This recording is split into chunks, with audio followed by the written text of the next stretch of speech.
देश का हर नागरिक चीजें बदलना चाहता है, बदलते देखना चाहता है, लेकिन इंतजार करने को तैयार नहीं है, अपनी आंखों के सामने देखना चाहता है, कर्तव्य से जुड़ करके करना चाहता है, वो गति चाहता है, वो प्रगति चाहता है। 75 साल में संजोए हुए सारे सपने अपने ही आंखों के सामने पूरा करने के लिए वो लालायित है, उत्साहित है, उतावला भी है। कुछ लोगों को इसके कारण संकट हो सकता है, क्योंकि जब एस्पिरेशनल सोसाइटी होती है तब सरकारों को भी तलवार की धार पे चलना पड़ता है, सरकारों को भी समय के साथ दौड़ना पड़ता है। और मुझे विश्वास है, चाहे केंद्र सरकार हो, राज्य सरकार हो, स्थानीय स्वराज की संस्थाएं हो, किसी भी प्रकार की शासन व्यवस्था क्यों न हो, हर किसी को इन एस्पिरेशनल सोसाइटी को एड्रेस करना पड़ेगा। उनकी आकांक्षाओं के लिए हम ज्यादा इंतजार नहीं कर सकते। हमारे इस एस्पिरेशनल सोसाइटी ने लंबे अरसे तक इंतजार किया, लेकिन अब वो अपनी आने वाली पीढ़ी को इंतजार में जीने के लिए मजबूर करने को तैयार नहीं है। ये अमृत काल का पहली प्रभात हमें उस एस्पिरेशनल सोसाइटी की आकांक्षाओं को पूरा करने के लिए एक बहुत बड़ा सुनहरा अवसर देकर के आई है। मेरे प्यारे देशवासियों, हमने पिछले दिनों देखा है, एक और ताकत का हमने अनुभव किया है, और वो है भारत में एक सामूहिक चेतना का पुनर्जागरण हुआ। एक सामूहिक चेतना का पुनर्जागरण आजादी के इतने संघर्ष में से जो अमृत था वो अब संजोया जा रहा है, संकलित हो रहा है, संकल्प में परिवर्तित हो रहा है, पुरुषार्थ की पराकाष्ठा जुड़ रही है और सिद्धि का मार्ग नजर आ रहा है। ये चेतना, मैं समझता हूं कि चेतना का जागरण, ये पुनर्जागरण, ये हमारी सबसे बड़ी अमानत है।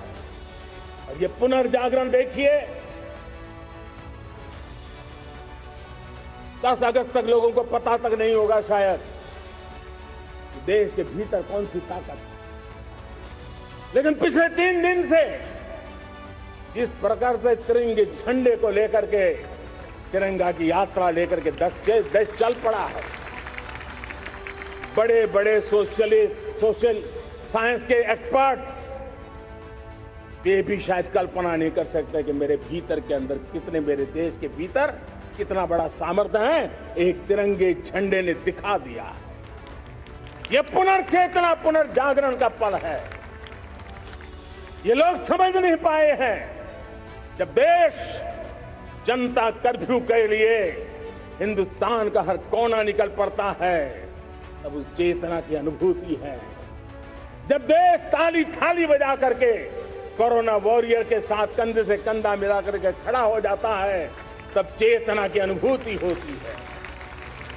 जब दिया जला करके कोरोना वॉरियर की शुभकामना देने के लिए देश निकल पड़ता है, तब उस चेतना की अनुभूति होती है।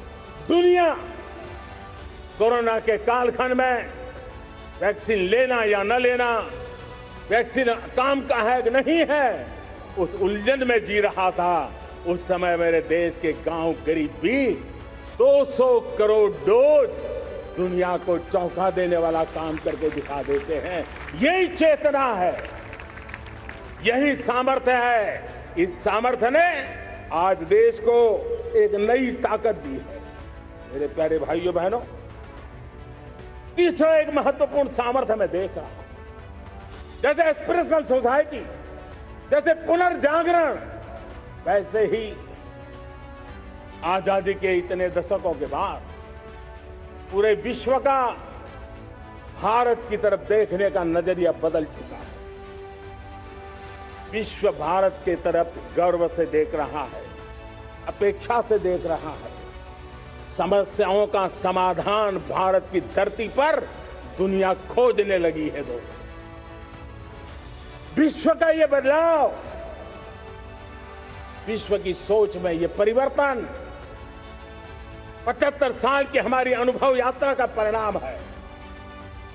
हम जिस प्रकार से संकल्पों लेकर चल पड़े हैं, दुनिया इसे देख रही है और आखिरकार विश्व भी उम्मीदें लेकर के जी रहा है। उम्मीदें पूरे करने का सामर्थ्य कहां पड़ा है वो उसे दिखने लगा है। मैं इसे स्त्री शक्ति के रूप में देखता हूं, 3 सामर्थ्य के रूप में देखता हूं। और ये त्रिशक्ति है एस्पिरेशन की, पुनर्जागरण की और विश्व की उम्मीदों की। और इसे पूरा करने के लिए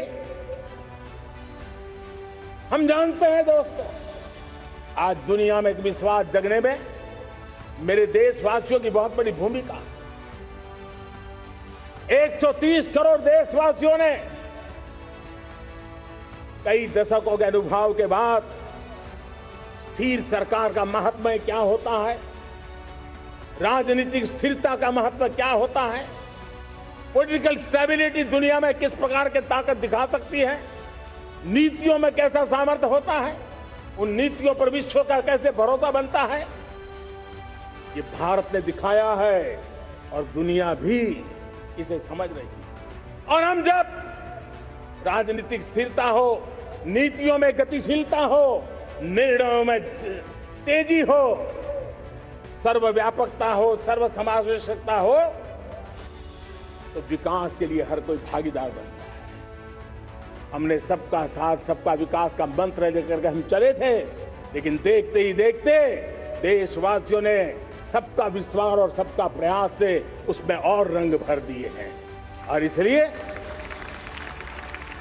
हमने देखा है हमारी सामूहिक शक्ति को, हमारे सामूहिक सामर्थ्य को हमने देखा है। आजादी का अमृत महोत्सव जिस प्रकार से बनाया गया, जिस प्रकार से हर जिले में 75 अमृत सरोवर बनाने का अभियान चल रहा है, गांव-गांव के लोग जुड़ रहे हैं, कार सेवा कर रहे हैं, अपने प्रयत्नों से अपने गांव में जल संरक्षण के लिए बड़ा अभियान चला रहे हैं। और इसलिए भाइयों बहनों, चाहे स्वच्छता का अभियान हो, चाहे गरीबों के कल्याण का काम हो, देश आज पूरी शक्ति से आगे बढ़ रहा है। लेकिन भाइयों बहनों, हम लोग आजादी के अमृत काल में हमारी 75 साल की यात्रा को उसका गौरवगान करते रहेंगे, अपनी ही पीठ थपथपाते रहेंगे, तो हमारे सपने कहीं दूर चले जाएंगे। और इसलिए 75 साल का कालखंड कितना ही शानदार रहा हो, कितने ही संकटों वाला रहा हो, कितने ही चुनौतियों वाला रहा हो, कितने ही सपने अधूरे दिखते हो, उसके बावजूद भी आज जब हम अमृत काल में प्रवेश कर रहे हैं, अगले 25 वर्ष हमारे देश के लिए अत्यंत महत्वपूर्ण है। और इसलिए जब मैं आज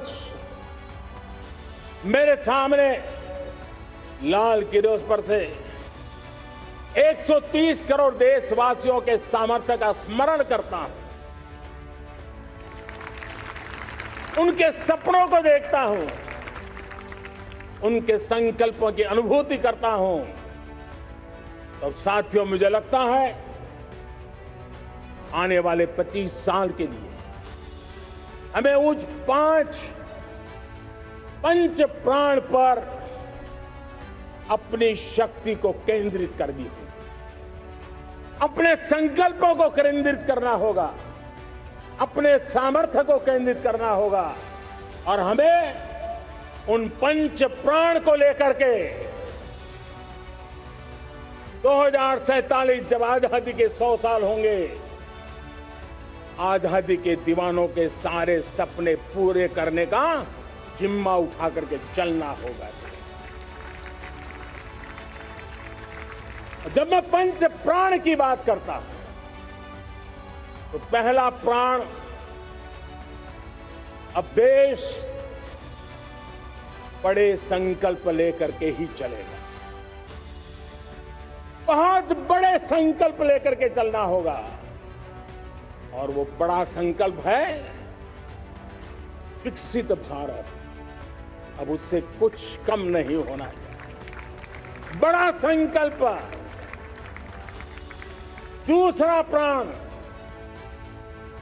प्राण है किसी भी कोने में हमारे मन के भीतर, हमारे आदतों के भीतर गुलामी का एक भी अंश अगर भी अभी भी है तो उसको किसी भी हालत में बचने नहीं देगा। अब 100%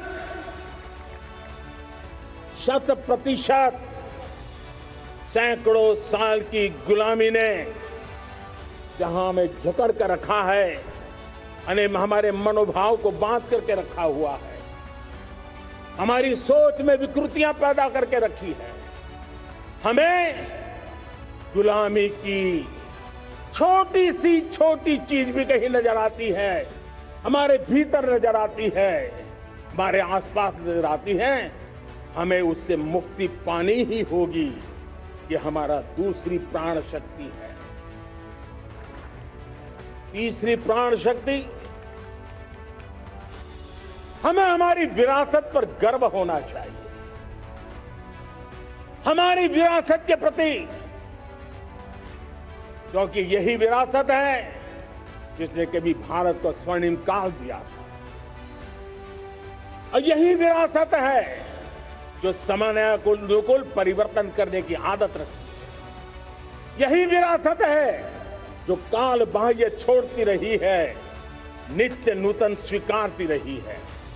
और इसलिए इस विरासत के प्रति हमें गर्व होना चाहिए।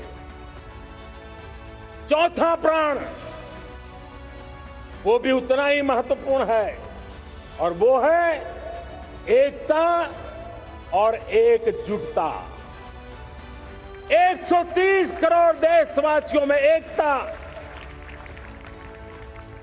न कोई अपना न कोई पराया।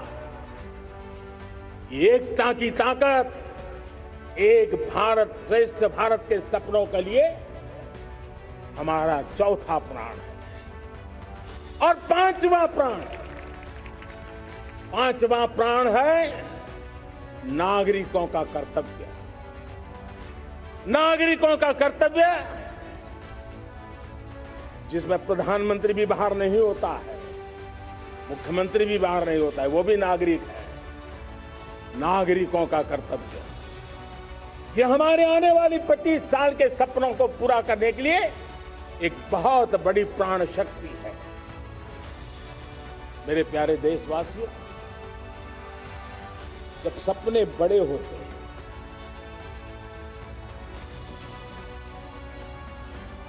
जब संकल्प बड़े होते हैं, तो पुरुषार्थ भी बहुत बड़ा होता है, शक्ति भी बहुत बड़ी मात्रा में जुटती है। अब कोई कल्पना कर सकता है कि देश 40-42 के कालखंड को याद कीजिए। देश उठ खड़ा हुआ था,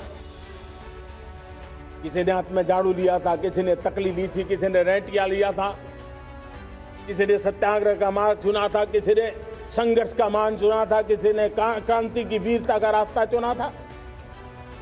लेकिन संकल्प बड़ा था, आजादी।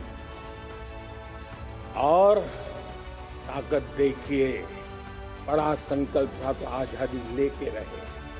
हम आजाद हो गए। अगर संकल्प छोटा होता, सीमित होता, तो शायद आज भी संघर्ष करने के दिन चालू रहते।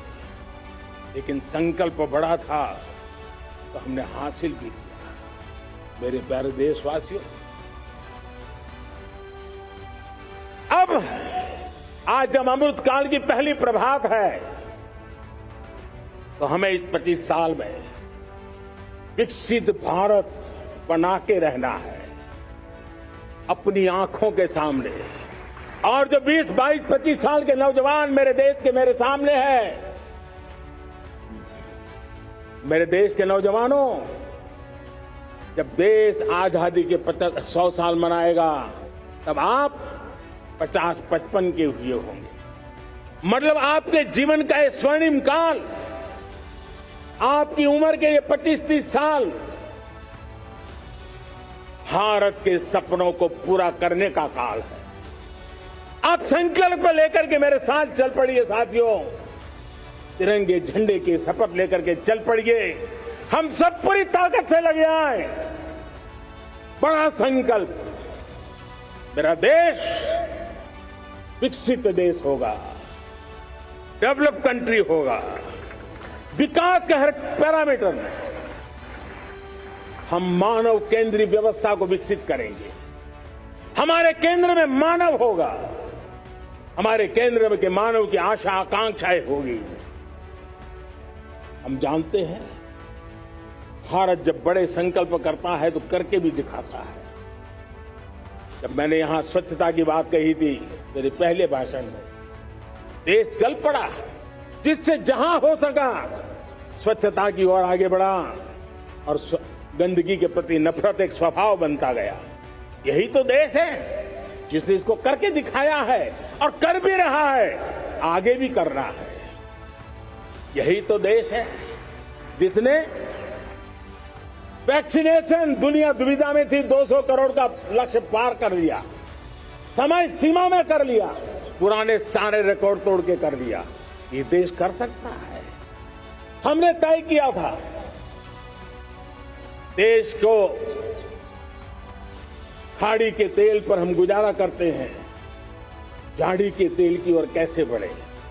10% इथेनॉल ब्लेंडिंग का सपना बड़ा लगता था, पुराना इतिहास बताता था संभव नहीं है, लेकिन समय से पहले 10% इथेनॉल ब्लेंडिंग करके देश ने इस सपने को पूरा कर दिया।